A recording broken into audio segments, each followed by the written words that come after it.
нийслэл маань өргөж хөгжсөөр байгаад одоо сүүлийн жилүүдэд одоо нийтдээ 3.5 сая хүний ихэнх хүн Улаанбаатарт нөгөөд ирчлээ. Улаанбаатарч нийлээ өргөн хөгжиж одоо орон сууц баялаг байшин бол эсрэг нэмэгдсэн. Тэгээд манай аж үйлдвэрийн комбинат арширны салбарын үйлдвэрүүд маань хотын төв хэсэгт орсон учраас яах чаргагүй малын гаралтай аршин түүхийдийг боловсруулах үйлдвэрүүдийг хотоос гаргах зайлшгүй шаардлагатай болсон. Арширны үйлдвэрүүдийг нүүлгэн гэдэг бол нэлээд хэцүү ажил. Зүгээр нэг түүхийдээ эскалатор барихтай адил биш. Аршир боловсруулна гэдэг бол өөрөө 20 хоногийн 40 дамжлага дамждаг. Тэрний тал хөвн усан орчинд, тал хөвн хуурын орчинд боловсруулагддаг.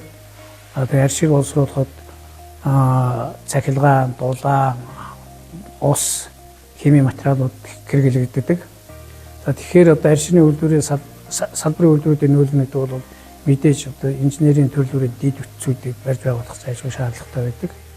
За ингээд сүүлийн жилүүд манай харин хотын захиргаа MLT Eco Park маань энэ ажил дээр бол нэлээд эрчимтэй ажиллаж одоо ажилласны үр дүнд аршины салбарын үйлдвэрүүд анх удаа нэмэлт төсрөөгөө нөхөх нөхцлүүд бүрдсэн.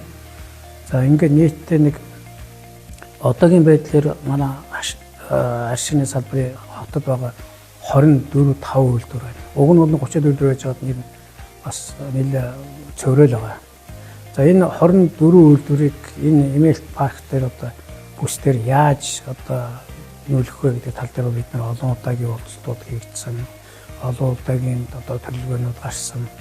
Энэний дагуу одоо ингээд нүүлгэн шилжүүлэх ажлууд энэ оноос одоо нэлээд эрчимтэй явагдах гэдэг байна. MLT Eco Park маань яг энэ MLT-ийн бүсд одоо энэ жилээс эхлээд дулааны бага урын цахилгаан станц, дээрээс нь цэвэрлэх байгууламжийн бүтээн байгуулалт бас эхлэх гэж байна.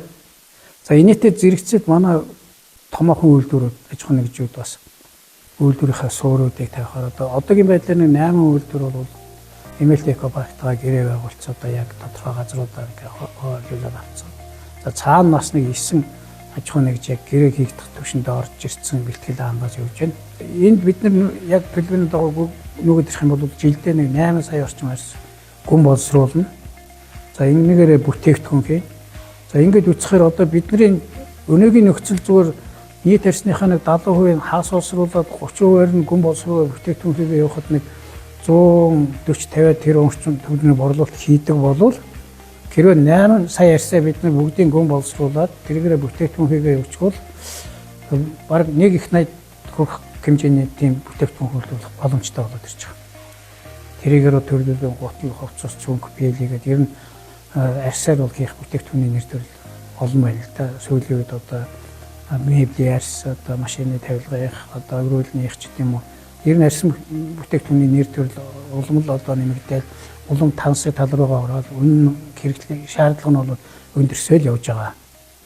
За тэгээд нийтдээ нэг 4-5 мянга орчим ажилтны байр шинээр бий болох юм байна. Нэг их 80 орчим төгрөгийн бүтээгдэхүүн үйлдвэрлэх боломжтой. Ийм л том салбар юм байна.